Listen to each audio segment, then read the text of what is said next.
유독 올해는 연말에도 극장에서 볼만한 영화가 드뭅니다. 지레 겁을 먹고 피했기 때문인지 아바타 불가제를 제외하면 없다시피 한데, 사실 아주 용감하게 아바타 불가제보다 일주일 먼저 개봉한 영화가 있긴 합니다. 그 유명한 스티븐 킹의 소설이 원작인데다가 무려 1억 달러가 넘는 제작비를 투자해 나름 야심차게 제작한 SF 액션 영화라 설사 아바타 불가제와 경쟁하더라도 약간은 주목을 받을 법도 한데, 너무 조용한 게 이상했을 정도입니다. 그 영화는 바로 에드가 라이트 감독이 연출한 더 러닝맨입니다. 다른 사람도 아닌 스티븐 킹이 쓴 원작은 이미 1987년에 아놀드 슈왈제네거 주연으로 한 차례 영화로 만들어졌습니다. 유감스럽게도 제가 꼬꼬마였던 시절이라 이 영화를 보진 못했으나 나중에 듣기로는 원작과 너무 달라서 평가가 안 좋았습니다. 알고 보니 1980년대에 아놀드 슈왈제네거가 주연했다는 것에서 짐작할 수 있듯이 원작의 핵심을 뒤로하고 액션에만 몰두한 전형적인 할리우드 영화였던 바람에 욕을 먹었다고 합니다. 덕분에 이번에 나오는 런닝맨에 기대를 거는 사람들이 많았습니다. 에드가 라이트 감독이 원작에 충실하겠다고 선언했기 때문에 과거의 악몽을 잠재울 거라며 고무적인 반응을 보여주기도 했습니다. 막상 뚜껑을 까고 보니 둘 중 뭐가 나온지 판단하기 어려운 상황이란 게 함정입니다. 저는 굳이 1987년 버전까지 챙겨보고 싶은 마음은 안 생겨서 순수한 마음가짐으로 이 영화를 봤습니다. 국내에서는 관객이 채 4만 명을 넘지 못했고 북미에서도 흥행에 참패한 걸 알고 있던 터라 딱히 기대할 게 없었지만, 결과적으로 이제 와서 굳이 재차 영화로 만들어야 했는지에 대해 의문이 생깁니다. 무엇보다도 에드가 라이트 감독의 영화 중에서 이렇게 무난하고 시시한 건 또 처음 봅니다. 더 러닝맨은 네트워크라는 기업이 모든 걸 장악한 디스토피아가 배경입니다. 주인공인 리처즈는 독감을 앓고 있는 딸을 위해 치료비가 절실하게 필요했으나 불의를 참지 못하는 성격 때문에 직장에서 해고된 상태입니다. 이전의 직장들에서도 똑같은 사유로 줄줄이 해고된 전력을 가지고 있으면서도 잘못된 걸 보면 그냥 지나치지 못하는 탓에 생계를 유지하기도 버겁기만 합니다. 대신에 아내가 클럽에 나가 벌어오는 돈으로 간신히 입에 풀칠을 하는 게 보적입니다. 그 꼴을 지켜보고 있자니 무력한 자신에게 화가 난 나머지 TV에서 봤던 한 프로그램에 나가 상금을 받겠다며 오디션에 지원합니다. 다행히 육체 노동으로 다양한 일을 하면서 쌓은 경험과 경력을 통해 리처즈는 우수한 성적으로 오디션을 통과했는데, 네트워크의 책임자인 댄이 리처즈를 직접 불러 차마 거부하기 힘든 제안을 합니다. 이왕이면 아내와 딸을 위해 더 큰 상금이 걸려있는 최고의 인기 프로그램인 더 러닝맨에 참가하라는 거였지만, 정작 아내가 절대 참가해서는 안 된다고 신신당부했던 게 더 러닝맨입니다. 왜냐하면 이 프로그램은 헌터들을 피해 30일 동안 생존해야 하고, 그렇지 못하면 사살되기 때문입니다. 말이 좋아 TV 프로그램이지 실상은 인간 사냥을 방송하면서 시청자들이 다른 데 눈길 돌리지 않고 살인에 열광하도록 만드는 저열한 목적을 가진 광기의 쇼입니다. 세상에상 네트워크의 목적과 시청자의 재미를 위해 온갖 조작과 날조도 서슴지 않기 때문에 이 프로그램에서 우승해 거액의 상금을 받는 건 불가능에 가깝습니다. 그럼에도 불구하고 리처즈는 단 일주일만 살아남아도 부자가 될 수 있다는 등의 가문이설에 넘어가 결국 더 러닝맨에 참가합니다. 아마 상당수가 개봉한 것조차 모를 때 극장까지 가서 더 러닝맨을 보신 분들이라면 10중 8구 에드가 라이트 감독 때문일 거라고 생각합니다. 개인적으로도 앤트맨을 에드가 라이트 감독이 연출하지 않은 게 두고두고 아쉬울 정도로 좋아해서 이 영화를 극장에 가서 어렵게 봤는데, 글쎄요, 감독이 에드가 라이트라는 걸 빼고 봐도 아주 후하게 점수를 주면 지루하진 않다는 게 최고의 영화인데, 에드가 라이트 감독의 손에서 나왔다고 한다면 정말 실망스러울 수밖에 없습니다.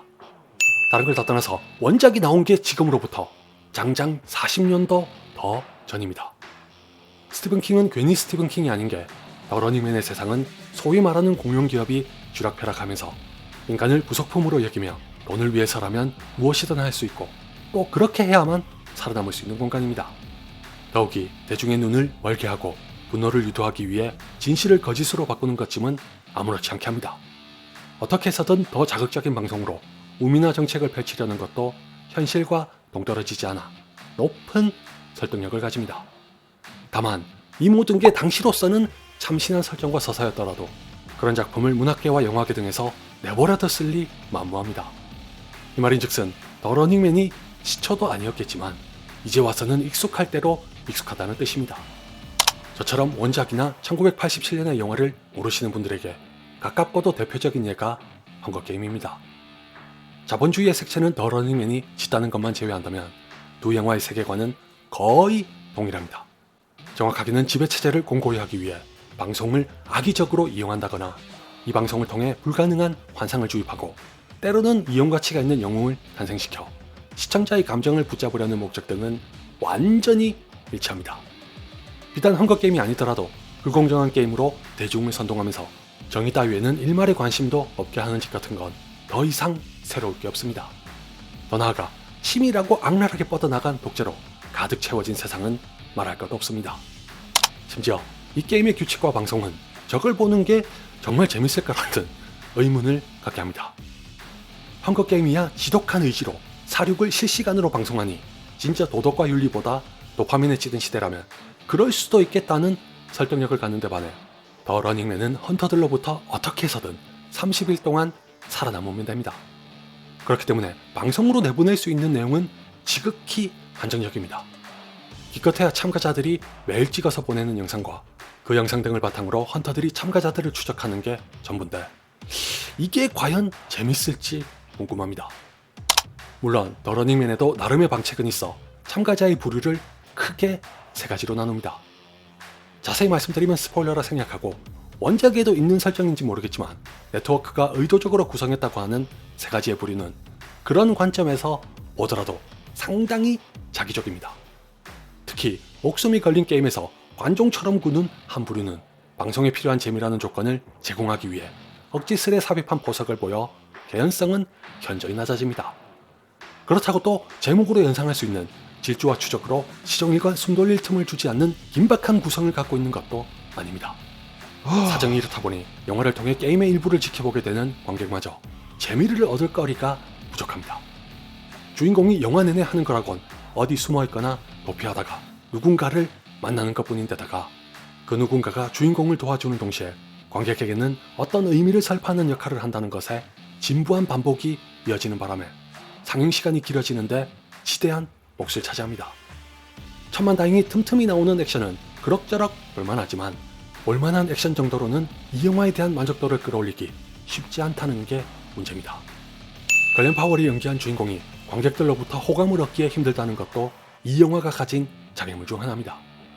글렌 파월의 연기력과 카리스마는 괜찮으나 리처즈라는 캐릭터는 말이 좋아 불의를 보면 못 참는 사람이지 냉정하게 보면 그냥 시쳇말로 분조장입니다.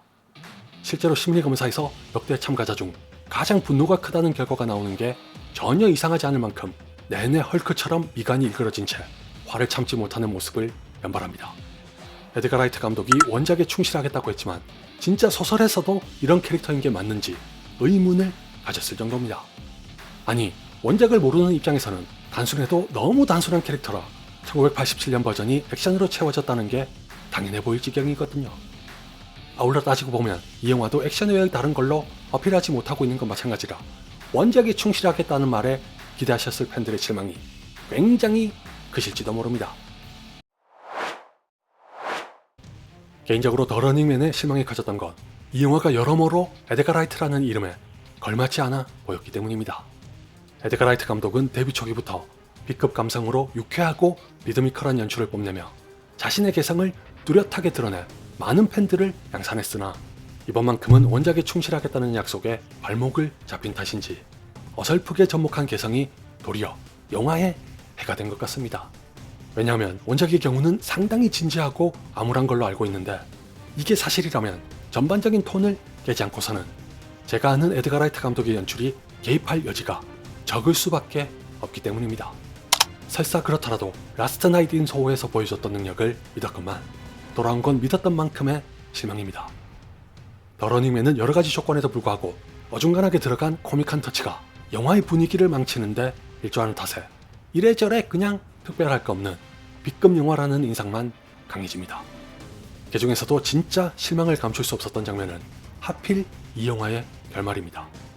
그것만 따로 떼어놓고 보면 에드가 라이트 감독다운 연출일 수도 있지만 한껏 몰입해 정색하고 보던 관객들조차 황당하게 만들고도 남을 희한한 결말이라 호감도가 아득하게 멀어집니다. 오로지 액션만 볼거리를 제공하는 와중에 차라리 없는 게 나았을 유머러스한 연출은 혼란과 이질감만 더해주고 있어 부디 제가 지금까지 에드가 라이트 감독을 과대평가했던 게 아니기만을 바랍니다.